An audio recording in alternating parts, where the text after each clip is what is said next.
भारत जैसे विविधतापूर्ण देश में लोगों की आर्थिक परिस्थितियां भी अत्यंत विविध होती हैं।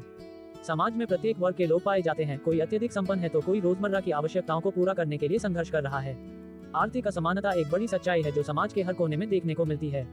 कुछ लोग ऐसे होते हैं जिनके पास पर्याप्त संसाधन, संपत्ति और स्थायी आय के स्रोत होते हैं। ये लोग समाज में एक सुरक्षित और सुविधाजनक जीवन जीते हैं। उनके पास अच्छे घर, गुणवत्तापूर्ण शिक्षा, उत्तम स्वास्थ्य सेवाएं और आरामदायक जीवन के लिए आवश्यक सारी सुविधाएं उपलब्ध होती हैं। वहीं दूसरी ओर समाज का एक बड़ा हिस्सा ऐसा भी है जो गरीब या निम्न मध्यम वर्ग में आता है।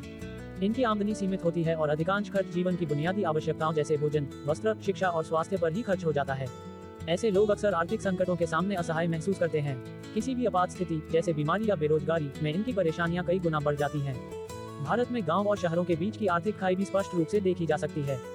गांवों में आज भी बहुत से लोग कृषि पर निर्भर हैं और उन्हें अपने श्रम का पूरा मूल्य नहीं मिल पाता। बारिश पर निर्भर कृषि, उचित सिंचाई की कमी और बाजार तक पहुंच न होने के कारण उनकी आय सीमित रहती है। इसके विपरीत शहरी क्षेत्रों में व्यापार, उद्योग और सेवा क्षेत्रों में काम करने वाले लोग अपेक्षाकृत बेहतर जीवन जीते हैं। सरकार द्वारा चलाई जा रही योजनाएं जैसे प्रधानमंत्री जन धन योजना, उज्ज्वला योजना, रोजगार गारंटी योजना, मनरेगा आदि का उद्देश्य लोगों की आर्थिक स्थिति सुधारना है, परंतु जमीनी स्तर पर इन योजनाओं का प्रभाव सभी लोगों तक समान रूप से नहीं पहुंच पाता। आर्थिक विषमता को कम करने के लिए केवल सरकारी प्रयास ही नहीं, बल्कि समाज के हर वर्ग का सहयोग आवश्यक है। शिक्षा का प्रसार, स्वरोजगार को बढ़ावा, महिलाओं को आर्थिक रूप से सशक्त बनाना और तकनीकी प्रशिक्षण जैसे उपाय अपनाकर हम लोगों की आर्थिक स्थिति में सुधार ला सकते हैं। अंततः एक ऐसा समाज जहां हर व्यक्ति की मूलभूत आवश्यकताएं पूरी हों और उसे आगे बढ़ने के समान अवसर मिले, यही एक सशक्त और समृद्ध राष्ट्र की नींव है।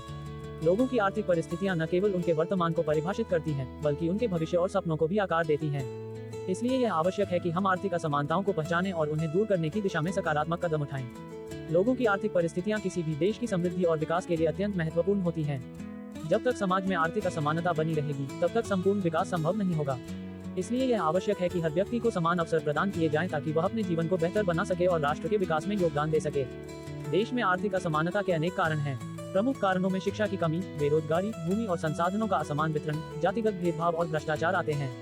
शहरी क्षेत्रों में औद्योगिकीकरण के चलते रोजगार के अवसर बढ़े हैं, परंतु ग्रामीण क्षेत्रों में आज भी कृषि पर निर्भरता अधिक है और वहाँ आय का स्रोत सीमित होता है। किसी भी व्यक्ति की आर्थिक स्थिति उसके जीवन की दिशा तय करती है। जिन लोगों की आर्थिक स्थिति मजबूत होती है, उन्हें शिक्षा, स्वास्थ्य, भोजन, आवास और अन्य आवश्यक सुविधाएं प्राप्त करने में कठिनाई नहीं होती।